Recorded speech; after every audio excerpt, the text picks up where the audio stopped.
14, então 96, foi minha formatura foi em 97, né? 90, a gente teve uma paradinha, março de 97 foi a minha formatura. E eu fui oradora da minha turma. Aí, 18 anos depois, já professora aqui na UFES, eu fui para a ninfa. Cheguei a arrepiar.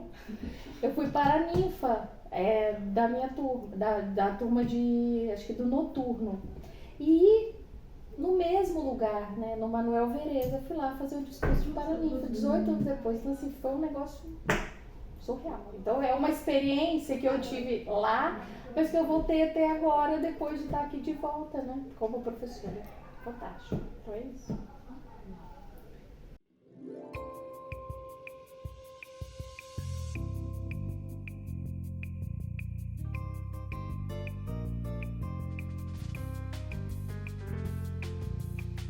Olá, eu sou Júlia Marcotto, sou formada em administração pela UFES, estudei aqui entre 1993 e 1996.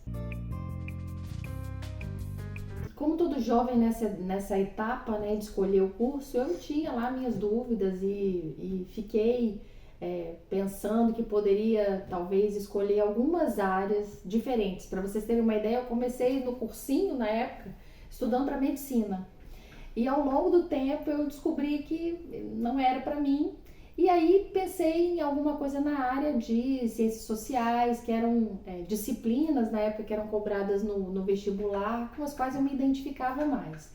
Pensei muito em economia, pensava em administração, em ciências contábeis, mas acabei seguindo o caminho da administração.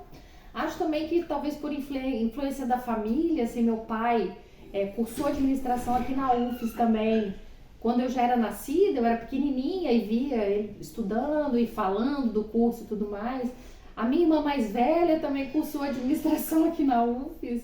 Então é uma família de administradores. Eu acho que eu acabei também indo por esse caminho por grande influência deles, né? E pensando também que é um curso muito amplo, que me daria a possibilidade de atuar em diferentes campos e segmentos aí.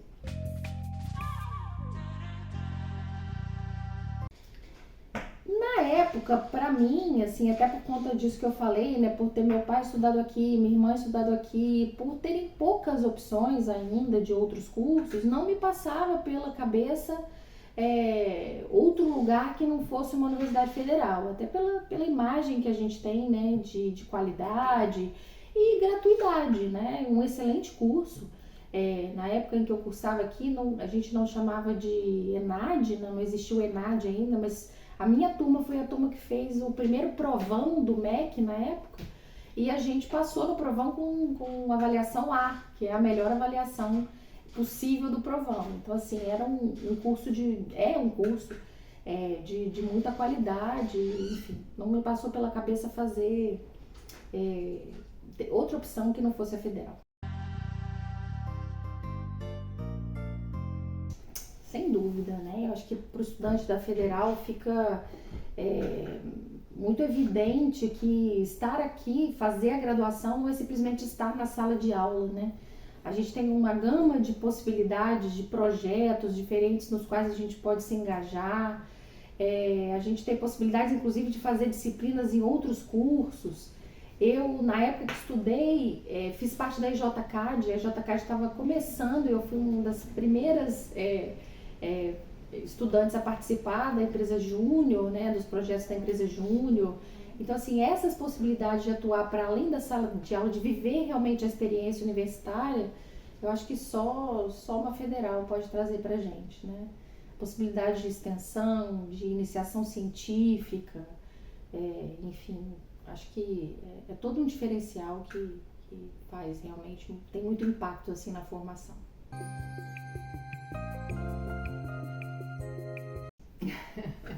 Bom, na época que eu fiz o curso, né, a gente só tinha o curso matutino, né, então a gente tinha ainda, algumas disciplinas ainda assim eram ofertadas à noite também.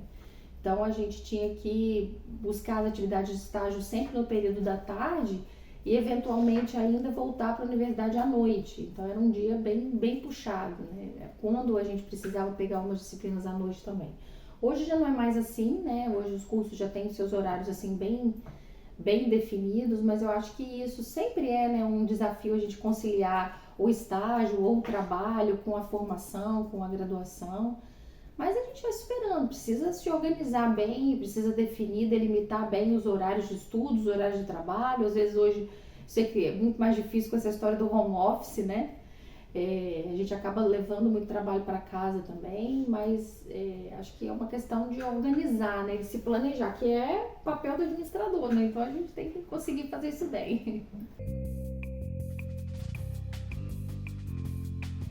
Então, eu comecei a estagiar muito cedo, acho que logo no segundo ano de curso eu já fazia estágio. Na época, eu estagiei numa empresa que era até de dois professores do nosso curso, que hoje já estão aposentados, professor Mário Erquinhov e professor Lauro Prates, a quem eu tenho assim, muita gratidão e carinho por terem me proporcionado essa possibilidade de estagiar lá. Aprendi muito, é uma empresa de consultoria que existe até hoje. Então, tudo que eu assim iniciei em termos de aprendizado prático foi ali, na Erquinhov Prates. Depois, durante a graduação, cheguei até a ser contratada ali, fiquei um tempo trabalhando, mas depois que eu me formei, fui atuar numa outra organização, uma indústria na área de recursos humanos. Já de início, assim, meu primeiro desafio foi ser gerente de recursos humanos de uma empresa que na época tinha aproximadamente 500 trabalhadoras, né? Basicamente mulheres, era uma empresa de confecção, uma indústria de confecção.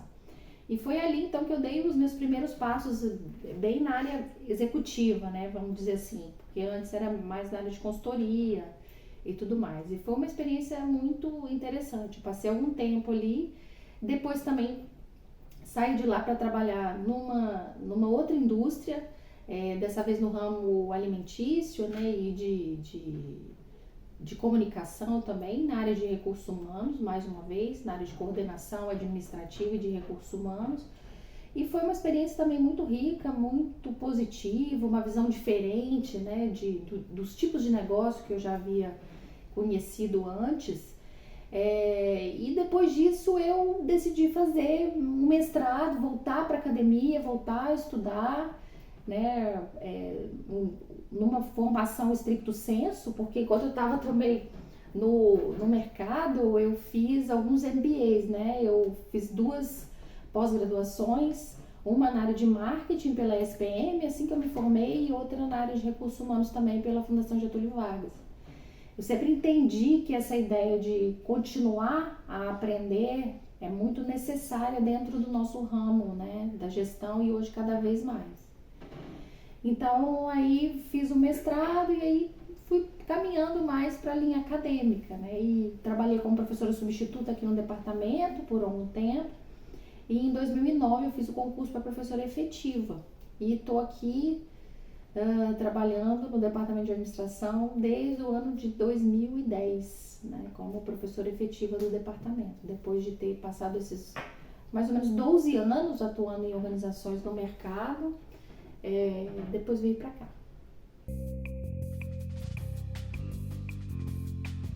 Bom, hoje o meu concurso aqui na universidade foi para a área de teoria das organizações, mas com o tempo, até pela experiência de mercado, pela formação que eu tinha também na área de recursos humanos, eu acabei assumindo também muitas disciplinas na área de gestão de pessoas.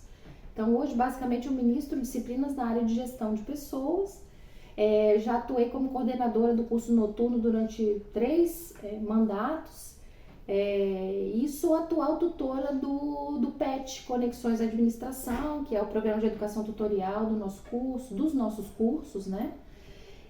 Desde o ano passado, e está sendo assim, uma experiência muito rica, porque no PET a gente precisa atuar no tripé acadêmico, né?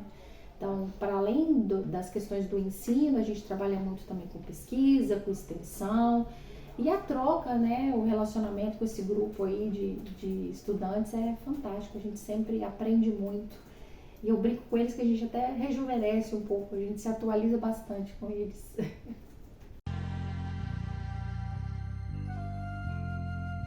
tenho planos profissionais de sempre, né, inovar naquilo que eu estou fazendo aqui. A universidade, para alguns, pode parecer muito monótona, mas está longe de ser monótona, né? A gente tem possibilidades de atuação em diferentes campos, como eu falei aqui, no ensino, na pesquisa, na extensão. Hoje a gente tem um projeto de extensão muito interessante no PET que eu coordenava antes até de entrar no PET. Eu espero poder continuar com ele também. É uma nova fase até dos cursos de graduação, né? Essa questão da extensão, ter um papel mais importante no currículo. E eu espero, depois dessa jornada no PET, conseguir, né, continuar atuando de maneira sempre a contribuir para o curso, para a graduação, para a pós-graduação, quem sabe, e seguir em frente sempre. Então, a área de administração, acho que é uma das áreas mais versáteis, né, mais diversificadas que existem. A gente costuma brincar, assim, às vezes com as pessoas, você não sabe o que é, então você vai fazer administração. Acho que não é bem isso, acho que é porque a administração é um campo muito, muito amplo que te permite ingressar em áreas que são muito distintas entre si, até se a gente for analisar, né? Quem trabalha com finanças ou quem vai trabalhar com gestão com pessoas, mas a gente nunca pode perder a visão, né, da integração desses elementos, a visão sistêmica da organização. Eu acho que isso a administração dá pra gente, né? Apesar da gente ser, em certa medida, ao atuar no mercado, acabar optando por uma versão mais especializada, profissional, mas a formação em si, ela nos dá uma visão muito sistêmica, muito integrada.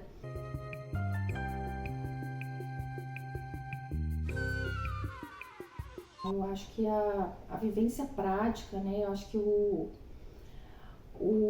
estar aqui, o acadêmico, ele é fundamental, se dedicar a isso, fazer bem feito, procurar aproveitar todas as oportunidades que a universidade traz, não só, como eu falei, na sala de aula, não ser aquele aluno que vem aqui, conhece a sua sala de aula e daqui a pouco está indo embora, mas aproveitar muito bem isso, mas buscar também as experiências práticas, buscar as experiências de estágio, buscar depois, né, que se formar, continuar sempre aprendendo, estudando, para se manter, né, nesse mercado que é tão difícil, tão complicado hoje com essa mudança toda, como a gente estava falando.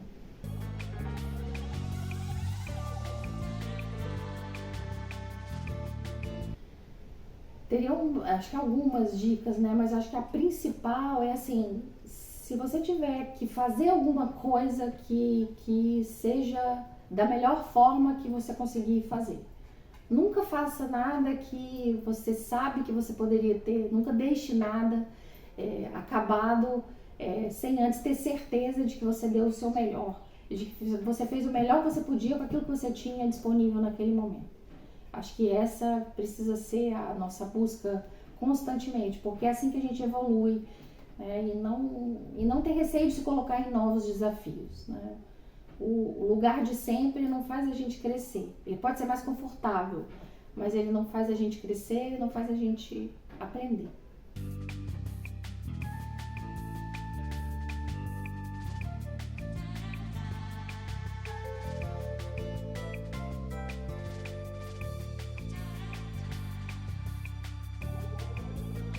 E eu acho até isso. Agora foi Eu posso dar uma risada, se fosse gravar isso. E assim,